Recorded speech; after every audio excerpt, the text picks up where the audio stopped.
Hello everyone and welcome to Get Jaby. I'm ACHARA KIRK and I'm going to be talking about First Man, the latest movie from director Damien Chazelle starring Ryan Gosling and Claire Foy. Now before I get into the review, let's just take a quick look at the IMDb description here. It says, a look at the life of the astronaut Neil Armstrong and the legendary space mission that led him to become the first man to walk on the moon on July 20th, 1969. And that's basically it. It's taking a look at the personal life of Neil Armstrong and the particular hurdles and challenges that he had to overcome in order to become the first man to walk on the moon. Very interesting story. Now, I did enjoy watching this movie, but I do have some pretty major gripes, which I will get into in a little bit. But do I think it's worth watching? Definitely. I actually watched it in IMAX, which was pretty cool, especially all of the scenes on the moon. It was just stunning being able to look at the moon on a really big screen. But do I think that you absolutely have to watch it in IMAX? Not really, unless you really feel like it, because to be honest, there was only about maybe 20 or 30% of the movie actually shot in IMAX, so that's really up to you. But if you are a big fan of Damien Chazelle or just space in general, yeah, definitely recommend watching it in IMAX. So first of all, I want to talk about the acting. I thought that the acting in this movie was really great. And I'm not just talking about the two leads, Ryan Gosling and Claire Foy, who were brilliant. I'm talking about literally the entire cast. Like, everyone was so well cast and they all did a really great job. Their performances were really nuanced and I felt like everyone was really believable and you did care about these characters. Claire Foy and Ryan Gosling also gave really great performances in this. They really anchored the whole thing.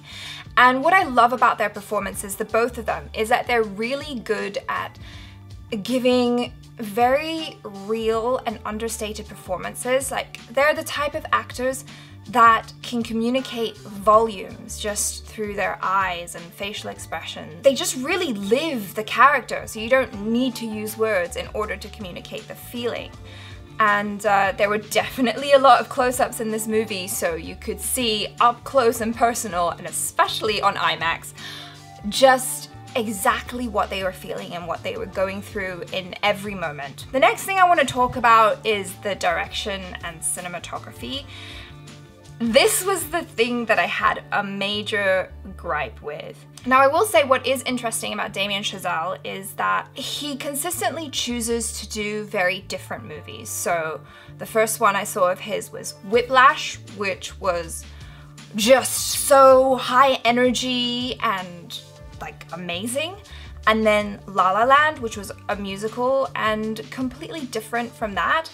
And then now we have First Man, which is about the first man on the moon. So three very different stories told in completely different ways. My major issue with this movie was I felt like it was just, why was there so much shaky camera work?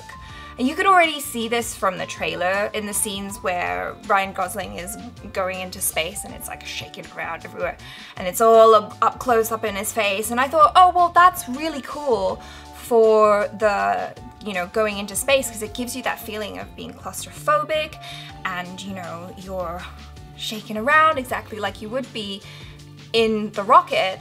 But then it just went on to be the whole movie.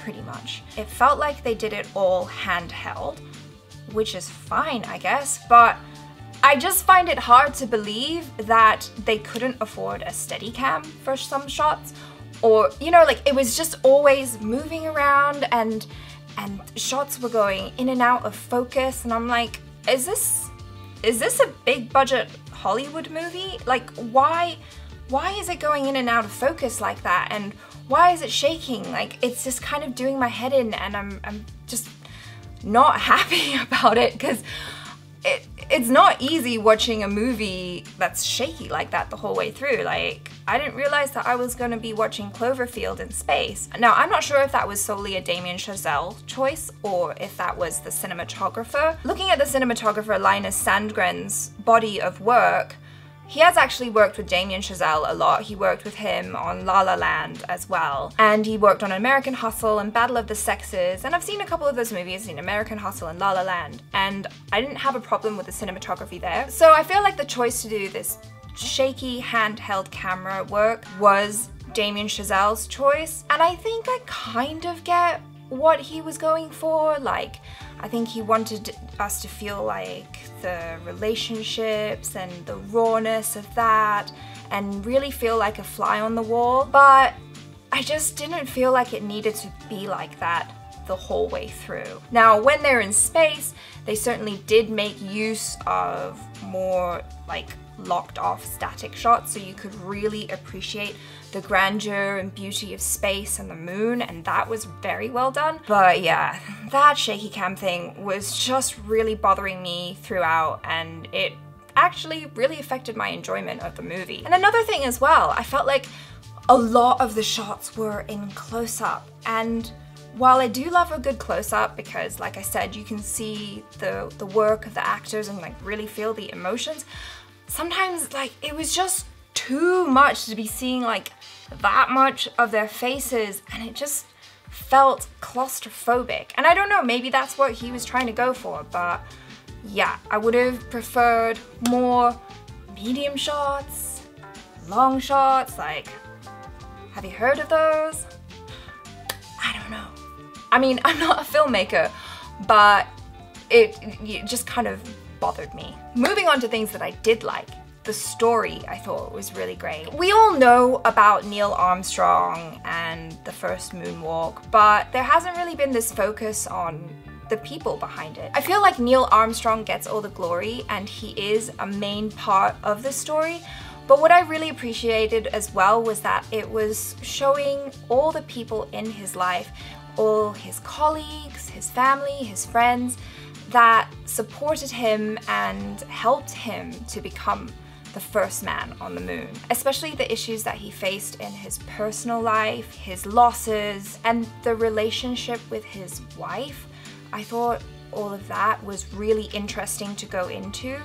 And then as well, all of the colleagues who contributed to him being able to do that. I thought that was a really nice tribute to them, and it just reminded me that in order to do something like that, to be the first man on the moon, to travel into space, to do anything that's expanding a new horizon or a new frontier, it's easy to focus on the person who gets there first, but we're really standing on the shoulders of giants. There's so much more behind it and so much danger and sacrifice, and I thought that this movie really highlighted that really well. So kudos to them for telling a story that we know but in a very different way. And finally, I want to talk about the music.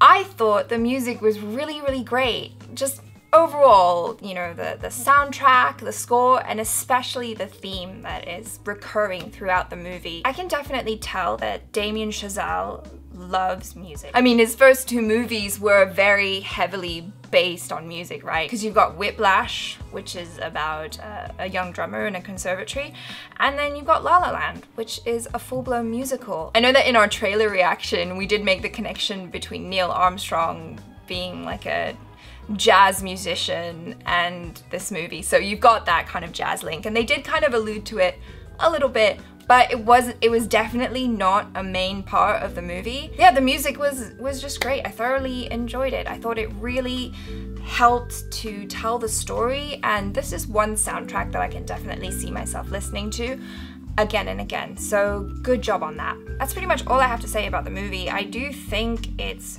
worth watching for the story and for the acting. I definitely recommend sitting a little bit further back in the theater because of all the shaky cam work if you're susceptible to motion sickness like I am. Yeah, you may want to move back and just chill because it's quite intense on that front. Overall, I would give this a 3 out of 5 stars. Not my favorite movie, but you know, still had some good things going for it. Let me know what you guys thought. If you watched it, what did you think? What things did you enjoy? And did that whole shaky cam thing bother you at all, or were you fine with it? Maybe you can explain to me why you think Damien Chazelle did that. And if you haven't already, please subscribe to the channel, check out our other reactions, reviews, and video game related videos. I'm ACHARA KIRK. Ciao.